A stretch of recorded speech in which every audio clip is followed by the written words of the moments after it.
Perfect. Okay, so if everybody has their piece of paper and a pen, if you want to think about a story that you haven't thought about telling to preschoolers, but this could be opportunity to work on it, I want you guys to take a minute. I'm going to give you guys like a minute or two to write down a few different stories, and then we'll work on one of them tonight. So you guys go ahead and do that. Take a minute to do that. Okay, now that you guys have your list, go ahead and pick one on that list for us to work on today. Now, I have been telling to preschoolers a ton because my kids are getting out of that preschooling stage. And so when I first started telling stories, it was to preschoolers. And that is what I've mostly been focused on in the last years. I've done projects at my home. And recently I did the Renaissance festivals here in Kansas City, and I was in the children's realm. And so the people that stay there, it's like you have your young kids and there's the playground there. And so is mostly preschoolers in that audience. And so there's been a lot to learn about that these last few years. Now, the first thing that we need to do when we think about telling a story that we've told a ton and hundreds of times is we need to build filing cabinets, because you cannot put a file if you don't have a filing cabinet to put it in. So a lot of things that we take for granted are words that are defined. So as you are going to look at this story, what are words that need to be defined within it? What things do kids not know? And it can be, even if we're talking about 3-year-olds, I have a story that I tell called White Snake. It's a Brother Grimm story.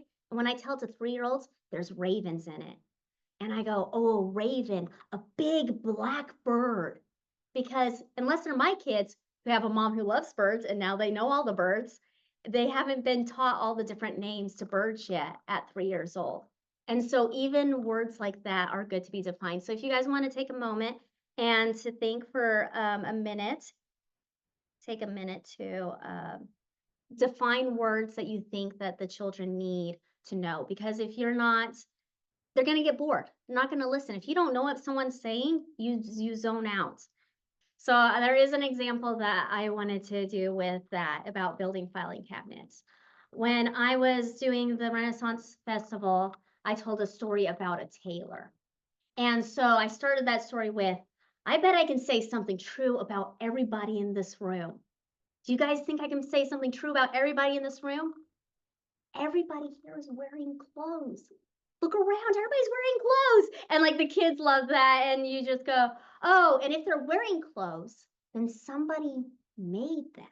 And so they're making these connections, and you're building upon each step as you go. It's just something that it gets them engaged. Then when kids have that aha moment, that's when you've got them there and they want to feel smart, and giving them those moments to feel smart. So I like to do the 5 senses as well, and I like to do it with my hands. So if you want to do your hands, you don't have to, but finding places in your story. So if you want to write down the 5 senses, sight, sound, taste, feel, and smell, and think about each moment that you can do that. And you can use the senses as well to build upon. I told a story where they were eating cold mush. Now, a 3-year-old might not know what cold mush is. You can say, have you ever had anything that's cold and icky when you ate it? And it was slimy and gross. And you build the definition of what that is by using your 5 senses. So I'll also give you then now a moment to build up the 5 senses with your story. So go ahead and take a moment, think about where you can talk about sight, maybe about sound. Maybe you never talked about it before, but if you're doing a historical piece, how were they feeling as they were walking? How the pieces that the kids can relate to at 3 years old.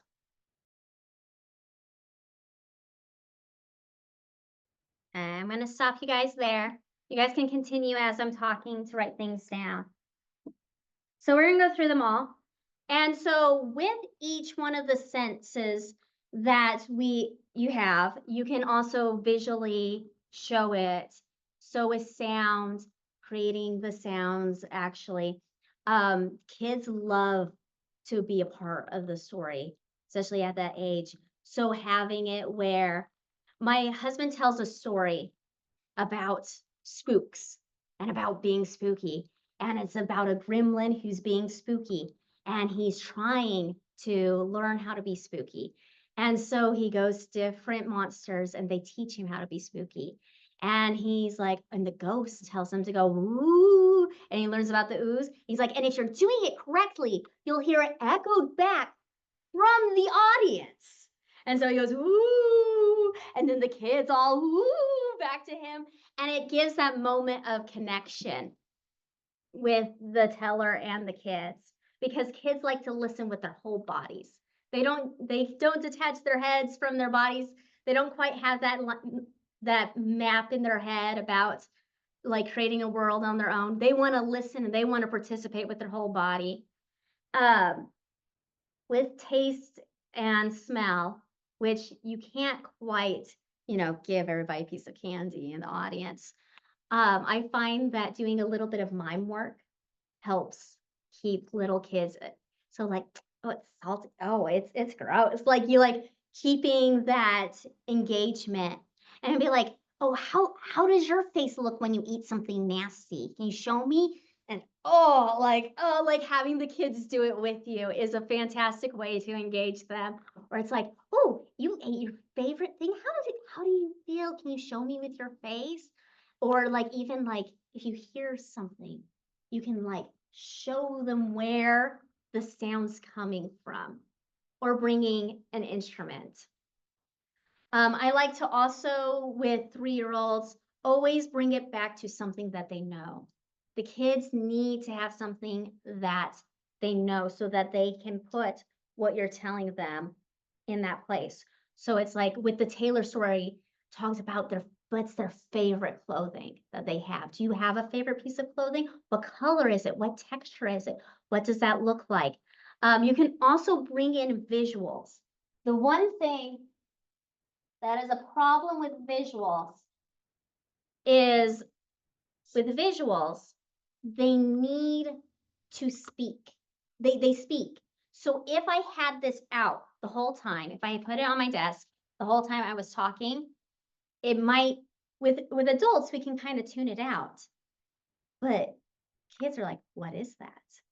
When are we going to talk about that? This thing is speaking louder than I am.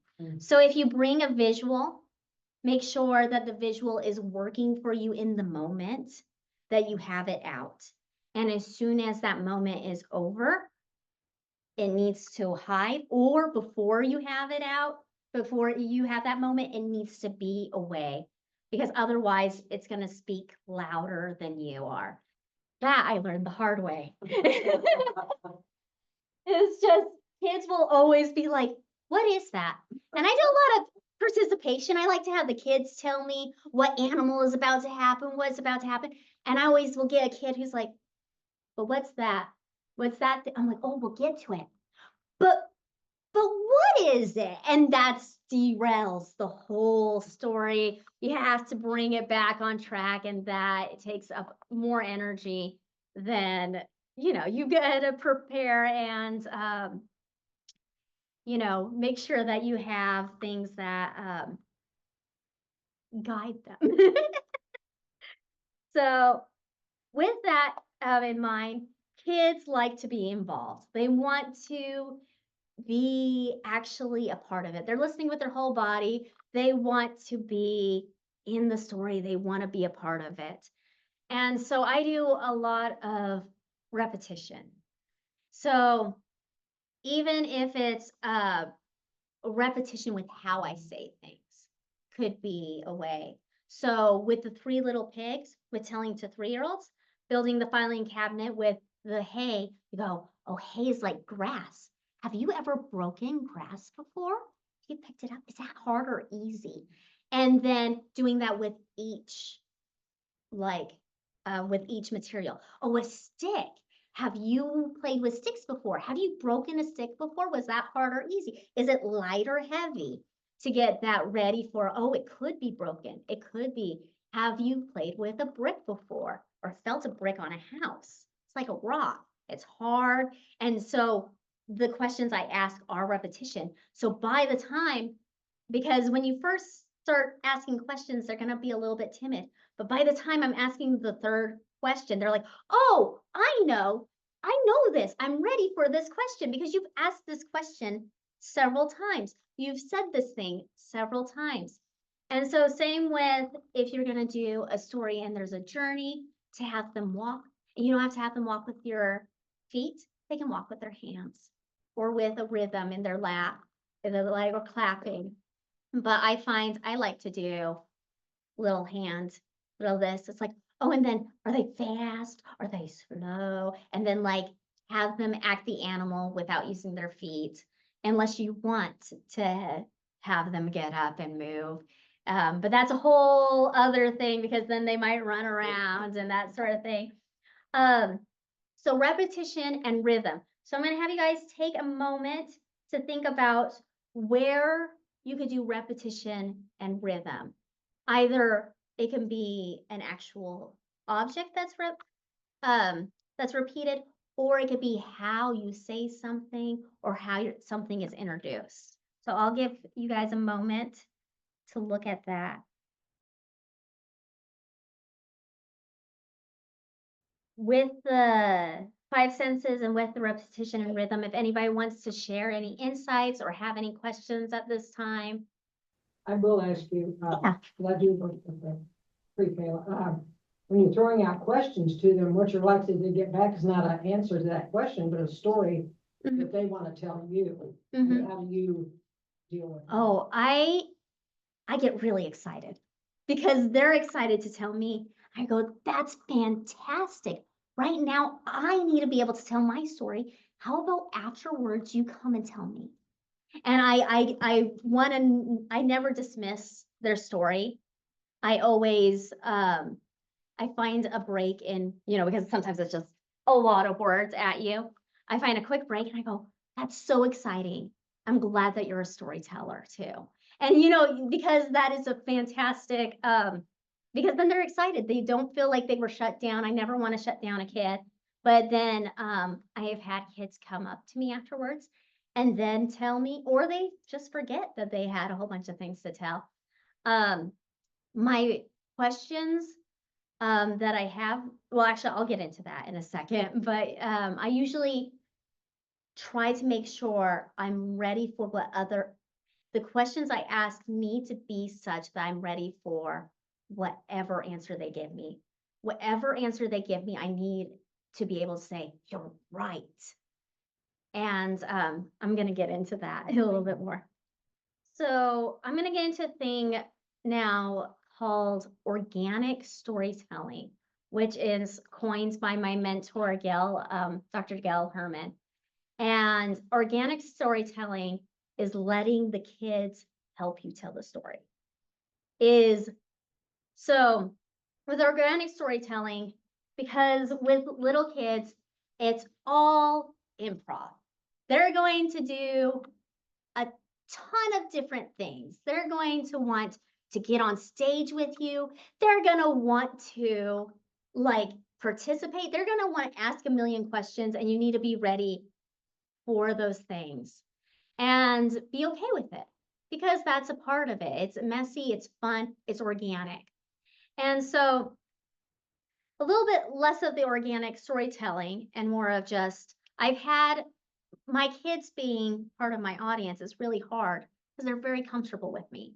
And because they're really comfortable with me, they're very comfortable with getting on stage with me because they know the story and they want to act it out. So I've had my daughter in the middle of a big performance jump on stage with me and want to pretend to be the character in the story. And I'm with an audience that is not my family. So I can't be like, hey, get off. I need to play it cool. So she was being a bunny. I'm like, and the bunny went back to its burrow and being able to just play with them. So with organic storytelling, what you need to know is you need to know your beginning, where you started, and you need to know where you're going. And you need to be okay with whatever is in between or whatever points you need to hit, but the rest is in between. So the best way and the only way to explain organic storytelling is by showing you an organic story. And so I need you guys to be my preschoolers. I need you guys to participate with me. And I brought a special friend, my dear Mr. Skunk. Now this is Mr. Skunk. And if you guys know skunks, what's unique about the skunks? They're stinky, they're smelly, it's so gross. But Mr. Skunk knows this and it makes him embarrassed. Oh, it's very sad. But Mr. Skunk, he's in love. And even though he's smelly and gross, that doesn't stop him. No, he's gonna go and he has a lady love. And he knows how to woo her. Even though he's smelly, he's gonna bring her gifts. Now, I bet you've all done gifts for Valentine's Day and stuff. And you think, what kind of gift could Mr. Skunk go give his lady love? What kind of gifts do you guys think? Candy. Candy, you're right. It's as if you were there. He went and bought his lady love candy, but he didn't buy her just one.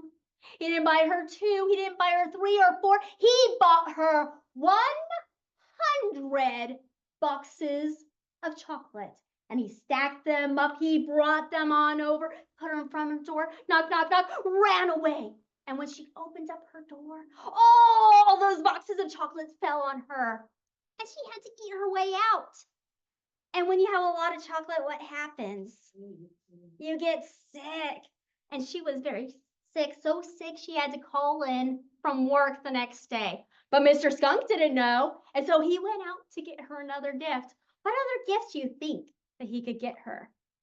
Flowers. Flowers, you're right. He got her bouquets of flowers, but not just one, not 2 or 3 or 4. He got her 100 bouquets of flower. And he stacked them up high, went to her door, set them down, knock, knock, knock, ran away.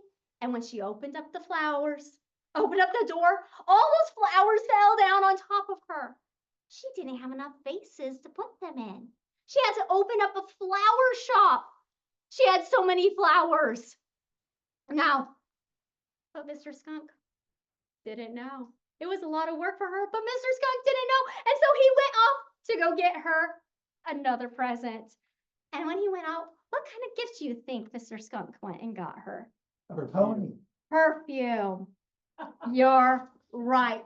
If you were there, he got her not just 1, not just 2, not just 3 or 4. He got her how many? 100. You guys are right. It's if you guys were there. He got her 100 bottles of perfume. And as he was walking to her house, she saw him from the window, opened up that door, said, "Stop!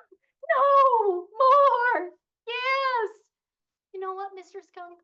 I don't think you smell that bad. I like you and I like you for you. We don't need any more gifts." And Mr. Skunk and his lady love lived happily ever after. And they went on many dates, and he did still buy her gifts, but he didn't buy her 100, not 4, 3, or 2. He bought her just 1 because that was enough for her. The end. So I know where it's going. I know what kind of questions I want to ask. I have another story with animals, and I have the kids be like, "Oh, there's an animal in the forest. What kind of animal?" And I've had kids be like, "A penguin." I'm like, "You're right." Saying you're right is, I think, very important because the kids are like, "I did you hear that?" And as if you were there is another line I really like having because they're like, "Oh, I was there." Like they feel it. They feel it with their whole bodies. And like, even with like a penguin or something, like, you know what? Penguin's visiting his friends from the art that he took, like that kind of thing. Getting it where it's okay. I did rock soup this way. where I had them, and I had them put cake and sweet. And I'm like, this is just a town that has a sweet tooth. I never say no. I had one kid being smart, being like, and this was in 3-year-olds don't do this. This is like a fifth grader who did this. It's like poop. I'm like, you know what? There is a coffee that a cat eats and they poop it out and they make it into a coffee. I don't know if you know this, but there is a really fancy coffee. And this one guy, he had this fancy coffee and I just changed it. And so being able to roll with it is a really good skill for little kids. And being able to say, you're right. And finding those moments that, like, even if it's you don't have a story that you can have, then put a lot of input because it is a historical one. You can do things. What color do you think her dress is? What color do you think this is? Because that is not going to change the story. That is going to further it. With the skunk story, I had kids be like, dolls. And I'm like, oh, she had a whole room that was just dolls, floor to ceiling at this point. And I usually do 4 things instead of 3 like I did today. But I wanted to shorten it for time. But perfume, it's like, oh, you could find her house just by how it smelled because there was so much perfume in there. But Mr. Skunk didn't know. But creating those moments where the kids can be right, because at 3 years old, you're not always right. And so having that moment where they can be right, and I have an Ian, so I apologize for my tears, where they can be right and they can feel like, oh, I was there is so important. I had a story that I wasn't doing organic storytelling with, and it's the turnip, the winter's turnip story. If you've heard that one, it's a Chinese story. And I have a sheep in that story. And I had a little kid in the audience go, and she had a baby. And I was like, you know what? That doesn't change the story. She did have a baby. So Mama Sheep and her baby. And I just added that character. And so I feel like with little kids, because they want to be a part of the story, they want to participate, giving them moments to participate is what's going to make any story that you tell. Because I tell the story White Snake all the way to adults. Like that is a story that I've done with the youngest kids all the way to adults. And it works. I just change because how much of that filing cabinet do they have? I just change how many things I have to define, how many times. There's a moment in that story where there's ants and the ants are marching. And I make that a very big moment because later the ants come back and I have that marching. And I'm able to ask the question, you know who it was? And because I made it such a big moment at the beginning, the kids know. And I can say, you're right. You know exactly what's about to happen. And so that is my workshop. And I hope you guys are able to tell your stories to not just adults, but to preschoolers and be able to have those moments where they're right and that spark of joy and that excitement for storytelling is there. And thank you for having me. I have a question. What would you have done if one of the 5-year-olds asked you if Mr. Skunk bought her snow tires for her SUV?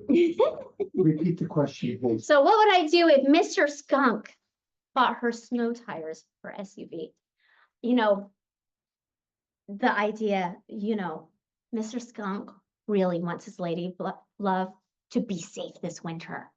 And the roads, they're so dangerous. Did you know that? And then you can explain a little bit about what snow tires are. And then you can be like, and then talk, it's like, you've been by your car. Have you seen how big those tires are? How strong he is carrying 100 of those. Like you can play it up. You can just play up that moment, define what it is to the younger kids. And then you can really, you could do anything with that. Like she had to build a sculpture out of tires. She had to her whole backyard looked like a junkyard, but Mr. Skunk didn't know that. So being able to just like that association in your brain, like, oh, like Okay, so being able to problem solve for the little kids is a skill that is something that I've had to develop. But yeah, no, it's fun. It's fun because no matter what's thrown at you, you kind of you roll with it. And even if you don't know, you can kind of I've done it when I didn't know. I'm just like, oh, she had a room full of it because she didn't know where to put it. It took up so much space in her room. She didn't even guest bedroom anymore because that's all where all that stuff goes. So having a actually having a plan of for a default where you're like, I don't know. What do I do when I don't know? And so my default for when I don't know is, oh, she has a room that's now full of XYZ. Any thoughts about stories that you guys are looking at telling? Any questions about like if you have a question of like how you could add something to your story? I thought that was just a wonderful explanation of organic story. I've got a 2-year-old grandson. I've got to tell a story. Would there be any special advice for somebody who just turned 2? Oh, for 2-year-olds, Make if it's just you and your grandkid, it's make it play as well. So it's when I have really young kids, because I did a birthday party and I did a lot of organic storytelling with that. I did a lot of like, oh, I do how got his shell. And so the gist of how Turtle got his shell is Turtle doesn't have a shell, so he's hiding under a rock. This is the original story by Gail Herman. Um, and he hides under a rock or a log, and animals come by, and it's like, oh, it's whatever animal. Oh, how did you get your stripes? If it's a tiger, how did you get your stripes? Oh, I got them at the Queen's, and you can do whatever holidays nearest, so like a birthday or a Christmas, and at the Christmas party. And Turtle is like, oh, I wanted to go, but I was scared, and then goes a little bit further, and eventually is able to get his shell. But when I do that story, I have the kids do little turtles with me.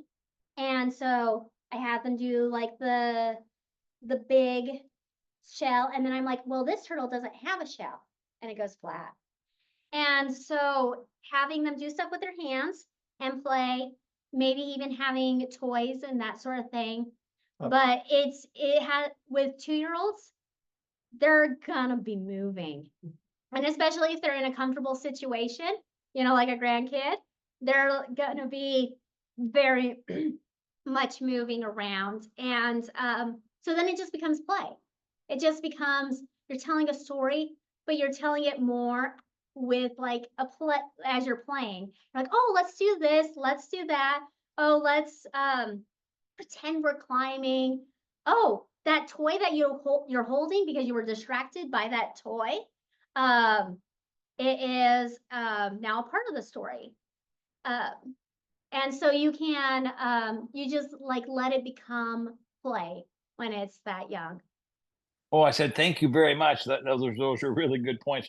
I will be practicing that in less than a week. Thank you. It's fun. Having a kid that's familiar with you to practice on is actually the best way to practice because they're gonna ask you a question. They're gonna be like, you're gonna be in the middle of telling a story, and they're gonna be like, well, but can I have chocolate milk? But we were in the middle of a point. Yes, you can have chocolate milk, I guess. Like they're gonna be super comfortable to do anything with you. And so I think it's the best way to practice organic storytelling because you're then ready for anything because they're gonna ask you anything and everything. You mentioned getting their participation in the story. I was thinking of the character has some dogs in bed with them. Then you invite them to picture the dogs. What do you picture the dog? One of the dogs looks like, Mm-hmm. or maybe even ask them what name would you give that dog? Yeah, I think so. What he said for the audience is that he has a story with dolls, and couldn't you ask them to picture the dolls? And I think that's a perfect way of getting them involved because no matter what they say, it's going to be okay. It's going to be right. They're going to say it's a fancy doll, it's a baby doll. Any of those work if that works for your story. If it's got to be a very specific doll, then you're not going to want to ask the question. But if it doesn't have to be specific and it can be anything, if it could be a puppy dog doll and be okay, then you ask the question if you want them to participate verbally with you. And if they want to name the dolls, you remember the names as you tell the story. Those are great ways of getting them to participate. Having questions that they cannot be wrong is the best because they get so excited that they're right. Joey? I know a lot of my stories, they veer on the side of, they end kind of sad and they're kind of just darker throughout the thing. So how would you like suggest telling stories that have sad endings to kids in a way that just won't leave them feeling sad at the end? So Joey was saying that he has a lot of stories that are sad or melancholy. And at the end, I'm using the word melancholy because I've heard your stories. I know that's not what you said, but I've heard your stories. So, but how do you deal with stories that are sad or melancholy at the end? I think having a catharsis with having them start to come up with a solution or what they think that could happen. What's the next part of the story? Leaving and is very popular with Japanese stories to have kind of an open-ended story so that the story doesn't necessarily die with the end of when you say the end, it's not the end. They don't have the end when they tell other folk tales in Japan. It's very open-ended. And so that you're still thinking and that the audience has a moment to create an ending. With younger kids, they're not going to think immediately to do that. But with a younger, because a lot of your stories are very thought-provoking, that an older audience is going to be able to have that moment of like thinking afterwards. So in my personal experience, I would have like questions or thoughts that has like, because you don't want to leave a parent with 3-year-olds that are going to bawl their eyes out, but having a moment to point out some of the questions or thoughts or what could be next, what you think could happen, or giving them a moment to see. A lot of your stories have, sorry, this is very to Joey. Joey has a lot of stories that's the happy bit, but it's also the concept itself is really sad. But pointing out the happy bit to young kids might be a good way to do it. But having it where they have, you've actually given them the tools to start thinking more deeply because they don't have that filing cabinet. Once again, gotta build the filing cabinet. You gotta build that filing cabinet for the kids to be able to think things through. Yeah, Walt Disney, Yeah. was a master at having sad stories, but being able to flip it in a way that it somehow worked, even for the smallest audience. Yeah. Yeah, that's a good example. Walt Disney does a great job at that because he does have the most devastating moments, but then is also able to have that, like, I think he's able to do contrast. I think is like the biggest thing is being able to have those highs and those lows is really good. And that what you end on is that high because the little kids are going to remember how it ended. They're not going to necessarily, if you're able to end there. Thank you. Thanks. Thanks for having me.